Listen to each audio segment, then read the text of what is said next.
नमस्कार, मैं हूं अर्चित और आप देख रहे हैं पहल टाइम्स। तो चलिए रुक करते हैं इस खास खबर की ओर। उत्तराखंड की बेटी अंकिता भंडारी हत्याकांड एक ऐसा घाव जो आज भी पहाड़ के सीने में हरा है। न्याय की लड़ाई अदालतों से लेकर सड़कों तक जारी है, लेकिन क्या सत्ता के गलियारों में बैठे जनप्रतिनिधि इस दर्द को समझ रहे हैं? आज इसी गंभीर मुद्दे पर पहल टाइम्स के प्रकाश मेहरा ने पौड़ी विधायक राजकुमार पौड़ी से सीधी और विशेष बातचीत की है।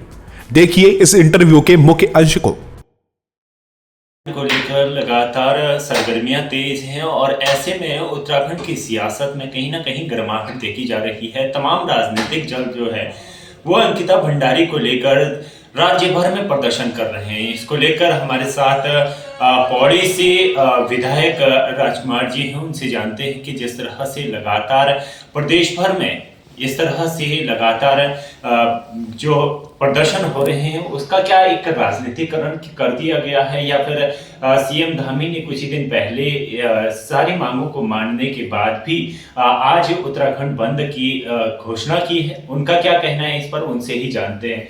राजकुमार जी, जिस तरह से पिछले दिनों आपने देखा कि राज्य भर में अंकिता भंडारी को लेकर लगातार प्रदर्शन किया, आपका की क्या प्रतिक्रिया है? मैं सर्वप्रथम तो आपको और आपके सभी चैनल के दर्शकों को बहुत बहुत आभार व्यक्त करता हूँ कि आपने मुझसे पौड़ी के जो इस समय उत्तराखंड में जो माहौल बना है उसके बारे में जानने की अपेक्षा रखी है। इस संबंध में मैं इतना ही बताना चाहता हूँ कि आदरणीय हमारे पुष्कर सिंह धामी जी के नेतृत्व में जो उत्तराखंड में विकास हो रहे हैं, जो उत्तराखंड में हर तरह की जो बाहरी शक्तियाँ हैं उनको रोकने का प्रयास किया जा रहा है और इसी तरह जो है किसी न किसी तरह से सरकार को बदनाम करने का, सरकार को नीचे गिराने का जो कुकृत्य कांग्रेस के द्वारा किया जा रहा है, उनके पास कांग्रेस और या अन्य जो भी विपक्षी पार्टियां हैं उनके पास कोई मुद्दा नहीं है और बिना मुद्दे के उन लोगों को जो है राजनीतिकरण करने का एक अवसर मिला है। अंकिता के नाम से जो दुर्घटना इसको कह सकते हैं कि उत्तराखंड में हुई है, इसके लिए सरकार ने पूरा प्रयास किया कि उनको जो है पूरा लाभ दिया जाए, कि उनके साथ न्याय की जो प्रक्रिया है वो निष्पक्ष हो और किसी भी तरह से उनके साथ अन्याय न हो, उनके परिवार के साथ में। इसलिए सरकार ने कोई भी कदम नहीं छोड़ा। वो लोग सलाखों के पीछे बंद हैं और आजीवन कारावास उनको मिला हुआ है। तो निश्चित रूप से सरकार ने अपने स्तर से एसआईटी का गठन किया। उसके बाद अब इनको मुद्दा मिला है कि ये सीबीआई की जांच मांग रहे थे और आदरणीय पुष्कर सिंह धामी जी ने शहर से उसको स्वीकार करते हुए अभी घोषणा की है कि हम उनको सीबीआई की जांच का भी उनको आश्वासन दिया है कि करवाएंगे और उसको निकाल आदेश भी हो गया, उनको तरफ से सरस्वती भी जा चुकी है। लेकिन फिर भी कांग्रेस और अन्य लोगों के विपक्षी जो पार्टी हैं उनको जो है सरकार के खिलाफ कोई मुद्दा न मिलने की वजह से बौखलाए हुए हैं और इस वजह से वो किसी न किसी रूप में सरकार को घेरने का प्रयास कर रहे हैं। तो निश्चित रूप से ये विफल प्रयास रहेगा। और आज जो उत्तराखंड बंद की बात भी आप कह रहे हैं, तो निश्चित रूप से जब सारी मांगे आदरणीय मुख्यमंत्री जी के द्वारा, सरकार के द्वारा उस जो पीड़ित परिवार है उसकी मानी गई हैं, उनके साथ में बातचीत हो गई है, तो इसके बाद उत्तराखंड बंद नहीं होना चाहिए था। और अगर ऐसा आज होता है तो ये निश्चित रूप से ये झलकता है कि कांग्रेस की मानसिकता केवल किसी भी दुख, उनके लिए कोई दुख नहीं है, कोई सुख नहीं है, वो किसी भी स्थिति में जो है राजनीतिकरण करना चाहते हैं। तो निश्चित रूप से इस मुद्दे को केवल राजनीतिक हवा दी गई है और ये राजनीति अपनी जो है भुनाने का प्रयास कर रहे हैं। उनसे किसी को मरने का दुख नहीं है, किसी को कोई खुशी होती है, दुख होता है, तो उसका उनको कोई मतलब नहीं है। उन्हें जो है अपनी राजनीति भुनानी है उत्तराखंड में, इसलिए कांग्रेस को ये बड़ा मुद्दा कांग्रेस ने बनाया है।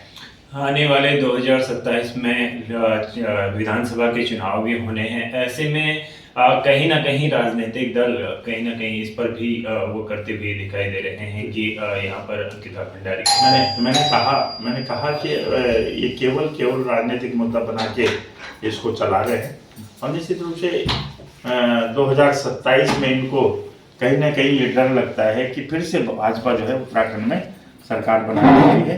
और निश्चित रूप से मैं समझता हूँ कि सरकार के जो विकास के कार्य हैं, सरकार की जो योजनाएं हैं, अगर उनको जनता एक्सेप्ट कर रही है तो उससे लाभ होने वाला है भारतीय जनता पार्टी को। निश्चित रूप से 2027 में भारतीय जनता पार्टी उत्तराखंड में फिर से काबिज होने वाली है और हमारे यशस्वी मुख्यमंत्री के नेतृत्व में ये सरकार बनने वाली है।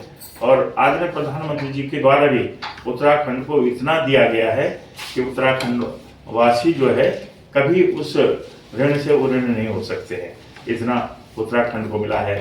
पहली बार रेलवे सुविधा मिलेगी, पहली बार ऑल वेदर रोड का सपना हम लोगों का पूरा हुआ है और बड़ी बड़ी योजनाएं उत्तराखंड के लिए मिली हैं।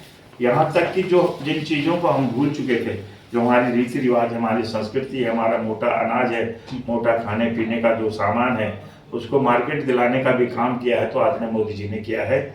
और बड़े बड़े इन्वेस्टर उत्तराखंड में गए हैं। ये भी उत्तराखंड के लिए एक सुनहरा अवसर है कि हम लोगों को मार्केट मिल रहा है, हम लोगों को बिजनेस करने के अवसर मिल रहे हैं, रोजगार के अवसर मिलेंगे। तो निश्चित रूप से मैं समझता हूँ कि 2027 में भारतीय जनता पार्टी आने वाली है और फिर से आदरणीय पुष्कर सिंह धामी जी सत्तासीन होंगे।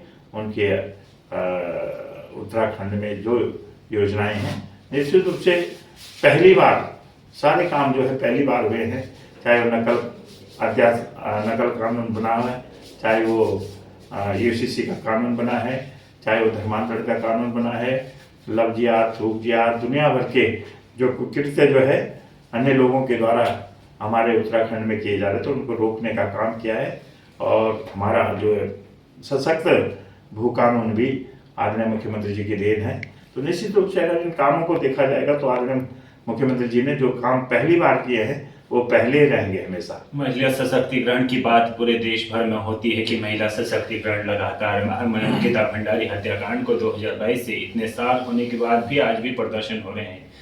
जो सीबीआई जांच की मांगे थी वो पहले क्यों नहीं मानी गई? आज ही जिस तरह से लगातार देश भर में इसका आक्रोश भी देखा गया, दिल्ली से देहरादून तक लगातार प्रदर्शन किए और आज जब जो प्रदर्शन कर रहे थे उन प्रदर्शनकारियों पे जो इन्फ्लुएंसर थे उन पर भी कार्रवाई की जा रही है, जो सोशल मीडिया पर पोस्ट कर रहे थे उन पर भी कार्रवाई की जा रही है, जिसमें लोगों का आक्रोश लगातार बढ़ता हुआ दिखाई दे रहा है। इसको कैसे देखते हैं? मैं इस संबंध में इतना कहूँगा क्योंकि मैंने पहले भी कहा है कि सरकार ने कोई कसर नहीं छोड़ी कि उनके लिए जो जांच हो सकती थी पहले भी सरकार पहले अपने स्तर से उस मामले को निपटाया। अब लोगों ने इसको अनावश्यक जो मुद्दा बनाया सीबीआई का, एसआईटी ने पूरी जांच की है, दोषियों को स्पष्ट किया है, जांच की है दोषियों की, उसके बाद उनको सजा हुई है। अगर इनके पास कोई तथ्य थे, इनके पास कोई प्रूफ था कि इनको कोर्ट में जाके जो है उसको जमा करना चाहिए था, कोर्ट को बताना चाहिए था कि ये इनके खिलाफ जो है हमारे पास ये सबूत है। कि इन्होंने तो केवल इसको राजनीतिकरण करते हुए, इनका एक राजनीतिक मुद्दा बनाते हुए इसको भुनाने का प्रयास किया है। निश्चित रूप से सीबीआई की जांच करने का जब अब इन लोगों के माध्यम से डिमांड की गई है तो निश्चित रूप से सरकार ने भी और आदरणीय पुष्कर सिंह धामी जी ने भी उसको सहसा स्वीकार किया। और मैंने भी अपनी तरफ से पौड़ी से जब लोगों का प्रदर्शन होता रहा तो मैंने भी अपने स्तर से एक पत्र के माध्यम से माननीय मुख्यमंत्री जी से आग्रह किया था कि इस आक्रोश को देखते हुए और इस जो ये हत्याकांड हुआ है लोगों की डिमांड के अनुसार हमको जो है इसको स्वीकृति देनी। यानी टोटली ये है कि वीवीआईपी का नाम, जिस तरह से वीवीआईपी का नाम चल रहा है वो वीवीआईपी आएगा बाहर।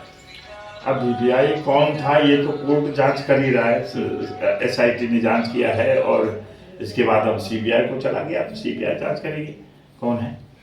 जी, तो हमारे साथ पौड़ी से विधायक राजकुमार जी थे जिन्होंने बताया कि प्रतिबद्ध जो कि महिला सशक्तिकरण को प्रधानमंत्री नरेंद्र मोदी के द्वारा जो लगातार देश भर में महिला सशक्तिकरण की बात की जाती है वो धरातल पर भी उसी तरह से है। और 2027 में जिस तरह से विधानसभा के चुनाव होने हैं उसमें भी कहीं ना कहीं पुष्कर सिंह धामी यानी उत्तराखंड के मुख्यमंत्री का कहीं ना कहीं एक झलक फिर से देखने को मिलेगी।